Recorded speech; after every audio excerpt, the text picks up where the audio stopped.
Hello. Today I'm going to do the artifact review for Team 33 Project Redfish. First, I'm going to take you through the Taiga board and talk to you about our sprint goals. And then I will show you some of the contributions that we had, including a functionality example. So first, our project goals were to learn more about the code base and the repos that we were going to be working with on this project, along with becoming able to spin up the application, um, connect to it, and run it in a simulation environment and also run it in a server test environment. So first, we had to create diagrams of all the different repos that we were working with to help us understand the code base better. And then we did some fairly simple user interface improvements.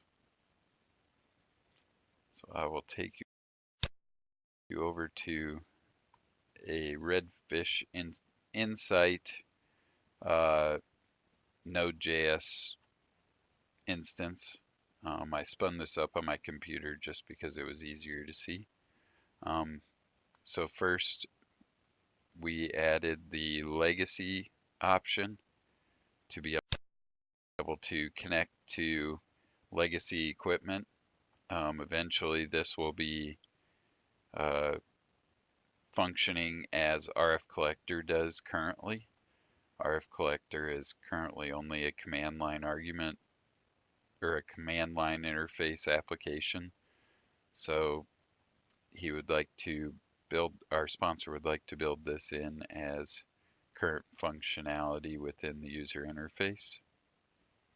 Next, I will take you through some of the documentation that was created for this project. So first, we had to figure out how we were going to run all of the applications. We didn't have great documentation in the current repos, so a lot of it we had to build ourselves.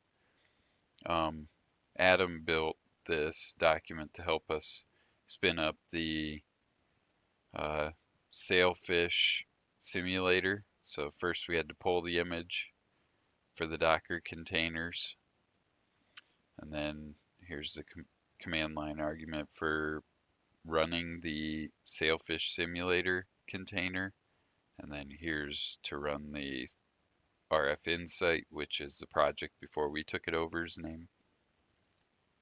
And next, he found a command to find the IP address of the container that we're working with, so the simulator, to help us understand what we need to connect to within the RF Insight application.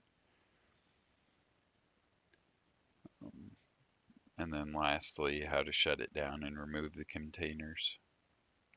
Next, we had a Docker UML diagram. So this was just to help us understand what the Docker containers commands were and how they were built. As you can see, we had the Docker base file.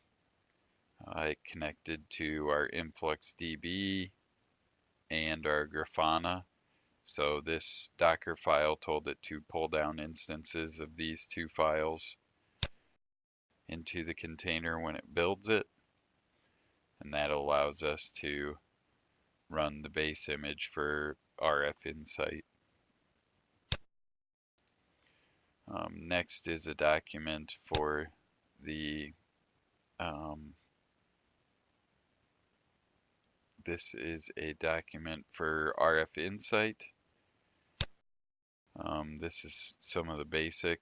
So the index page is the main landing page, and it is written in handlebars, which is an HTML format that has styling built in. It connects to our InfluxDB controller, which handles the data in, data out of the application. And this application uses Express to route through the controller to the different web pages that are involved. And then Index also handles the Grafana controller for the graphical charts that are in RF Insight currently. And then lastly is a more extensive RF Insight, this is a diagram of RF Collector. So RF Collector is a command line interface tool used to link to legacy servers and pull data from them. Currently, it does not have a user interface, and that is one of the goals of this project, is to build a user interface to be able to use RF Collector in the same place we can use the new functionality which connects to the telemetry data. So Collector this is the main class for Collector, and this is where it collects statistics on how it's running. This is the state machine that handles the data export through the InfluxDB controller and through our data frames, and communicates it back to the interface.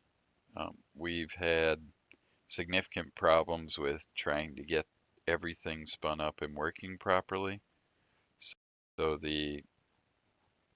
it took us a long time to build the document to just be able to spin up all of the applications to be able to test.